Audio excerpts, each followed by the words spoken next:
पटोले साहेब, सन्मान्य निलेश राणे साहेब, सन्मान्य शेखर निकमजी, सन्मान्य संजय मिश्रामजी, सन्मान्य राजेंद्र गावितजी, सन्मान्य शरद सोनवणेजी, सन्मान्य मनीषा चौधरीताई, सन्मान्य स्नेहाताई दुबे त्या विधिमंडळाच्या सहकार्यांनी मत्स्य व्यवसाय विभागाच्या संदर्भात अत्यंत महत्त्वाच्या सूचना आणि मार्गदर्शन या निमित्ताने अध्यक्ष महोदय केलं आहे।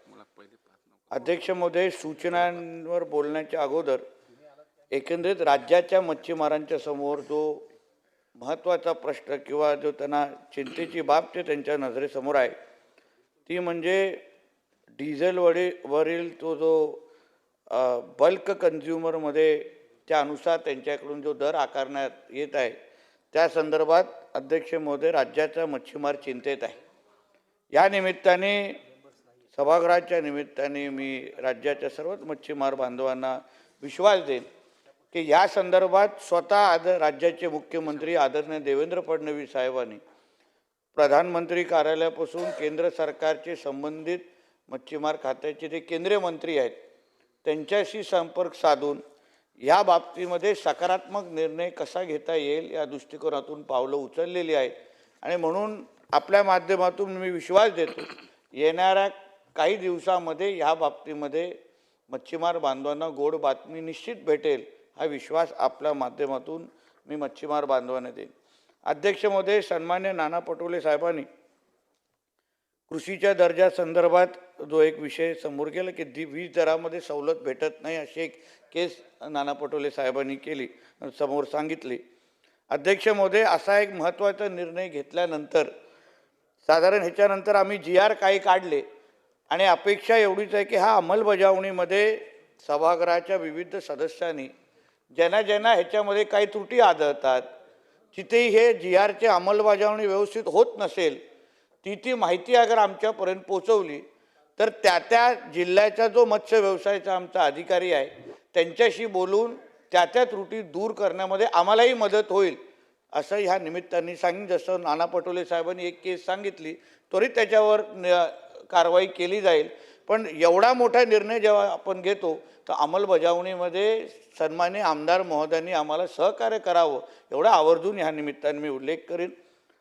त्या निमित्ताने नाना पटोले साहेबांनी अजून एक चांगला मुद्दा मांडला की मत्स्य बीज उत्पादनाबाबतीमध्ये सुधारणा व्हावी, त्याच्यामध्ये अजून चांगल्या क्वालिटीच्या मत्स्य बीज आपल्या राज्याच्या मच्छीमार बांधवांपर्यंत यावेत। आता आंध्रा असो किंवा अन्य अशा राज्यांकडून मोठ्या प्रमाणामध्ये आपण मत्स्य बीज घेतो।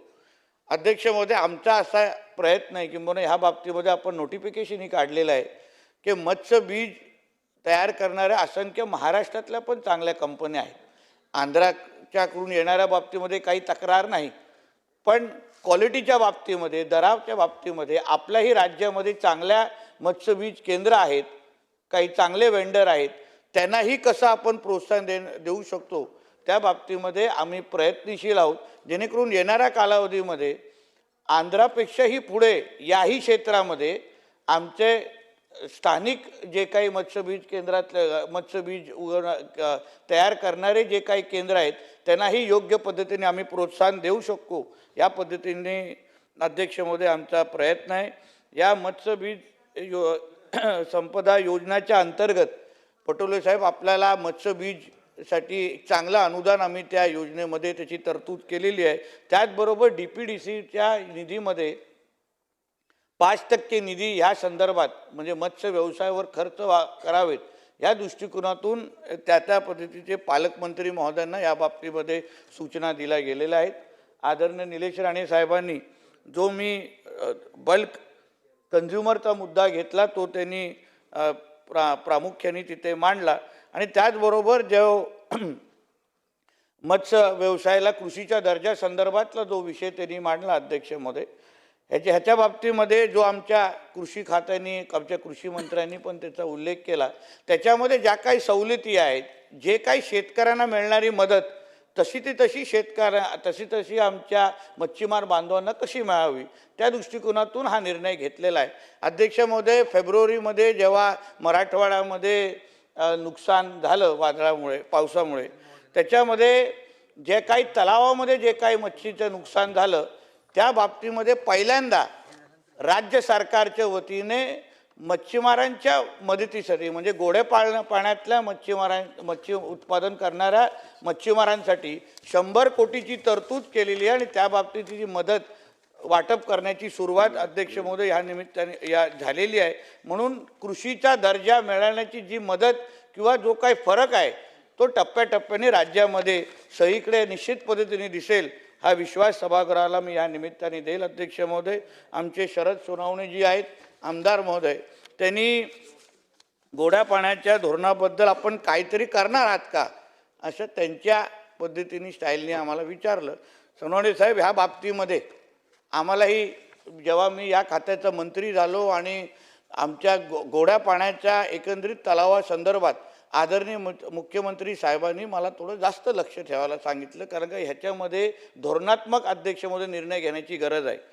अध्यक्ष महोदय, ह्या बाबतीमध्ये जेव्हा आम्हाला असं आढळलं की जेव्हा असंख्य जे तलाव आहेत ते वर्षानुवर्ष एकाच मत्स्य संस्थेला दिले गेलेले आहेत, ती कसं करते आहे, काय करते आहे, नेमकं तीच संस्था काम करते काय, ही कुठलीच माहिती आमच्या मत्स्य खात्याकडे आतापर्यंत पुरवली गेली नव्हती.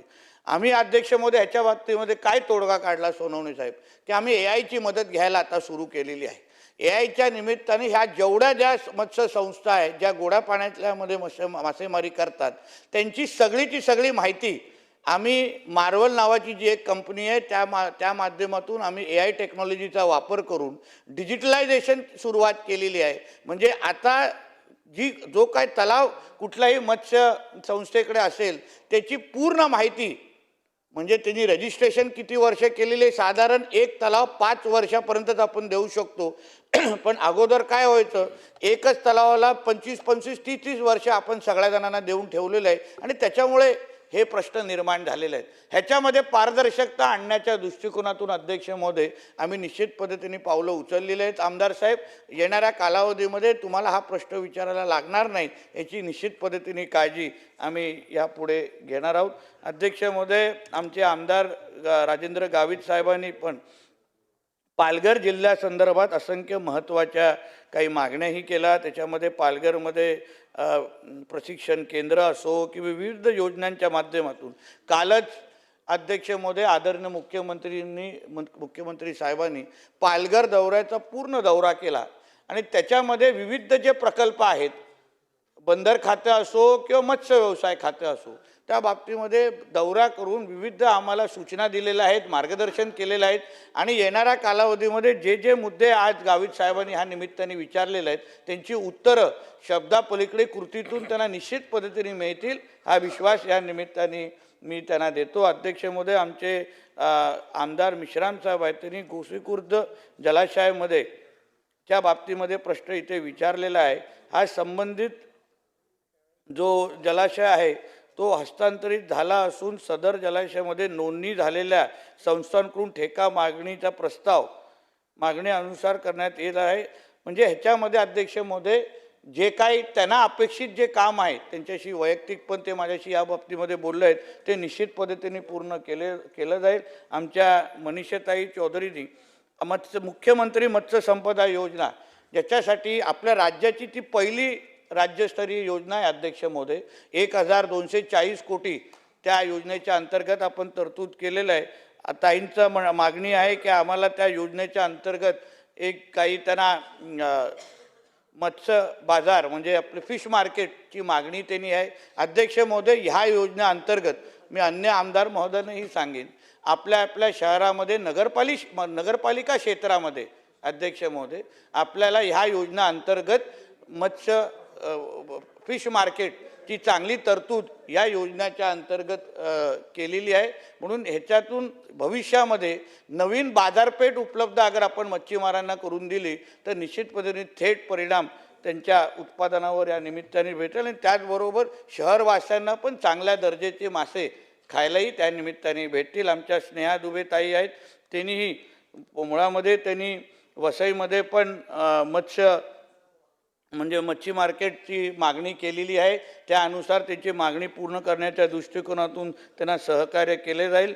जो वारंवार जो प्रश्न येणार आहे तो बल्क कन्झ्युमरच्या जो रेट लावले त्याच्याकडून मच्छीमारांना म्हणजे समाधान द्यावं, त्या दृष्टिकोनातून राज्य सरकार निश्चित पद्धतीने अध्यक्ष महोदय काम करते.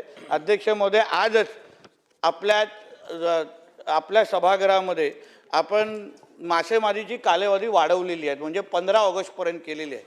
ती एका बाजूला करत असताना जे काय त्या कालावधीमध्ये आमच्या मच्छीमारांचं जे काय नुकसान होतं, कारण का कालावधी वाढवल्यानंतर त्यांना घरी बसून राहायला लागतं, त्यांना व्यवसाय ते करू शकत नाही. आंध्र प्रदेशचा अभ्यास प्रभूजी आपण केलेला आहे. त्या आंध्र प्रदेशच्या सरकारने जे ह्या कालावधीमध्ये ज्या ज्या मच्छीमारांना ते व्यवसाय करू शकत नाही प्रत्येकी 20,000 रुपये जाहीर केलेले आहेत. अध्यक्ष महोदय, आमचा असा प्रयत्न, तो प्रस्तावही आम्ही फायनान्स डिपार्टमेंटकडे पाठवणार आहोत, जेणेकरून आपल्याही राज्यामध्ये आपल्या मच्छीमार बांधवांना त्या कालावधी बंदीच्या ह्याच्यामध्ये आपण किमान 50,000ची तरी मदत करू शकतो का, त्या दृष्टिकोनातून आपलं महाराष्ट्र राज्य या दृष्टिकोनातून पावलं उचलण्याच्या विचारामध्ये. अध्यक्ष महोदय, बहुतेक मी जे काही सदस्यांनी प्रश्न विचारलेले आहेत त्यांना उत्तर देण्याचा प्रयत्न केलेला आहे.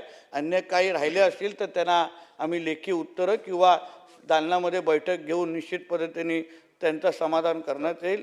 म्हणून अध्यक्ष महोदय, मत्स्य व्यवसाय विभागाच्या मागणी क्रमांक D6 व D9 खालील 22 क्रमांक 66 ते 71 व 72 ते 75 अन्वये सादर केलेल्या एकूण 76,96,30,000च्या पुरवणी मागण्या मान्य करण्याची आपल्या मार्फत विधिमंडळात विनंती करण्यात येत आहे. धन्यवाद.